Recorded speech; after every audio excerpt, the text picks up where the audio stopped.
1 plus 2 gives us 3.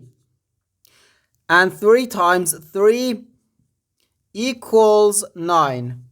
So 7 divided by 9, or 7 over 9.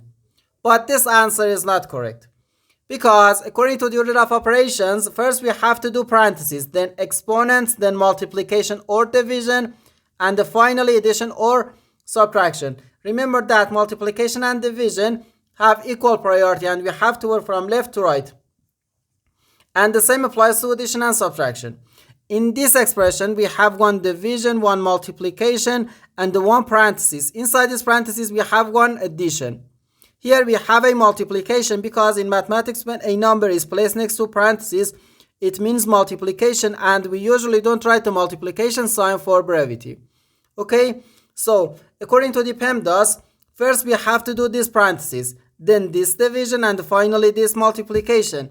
If we do this multiplication before this division, it is wrong. So first we have to do this parenthesis. Inside this parenthesis, we have 1 plus 2, which equals 3. So 7 divided by 3, then times 3. Now we have one division and one multiplication. As I said, multiplication and division have equal priority, and we have to work from left to right.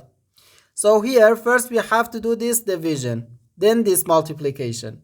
Okay, so first 7 divided by 3 can be written as 7 over 3, then times 3.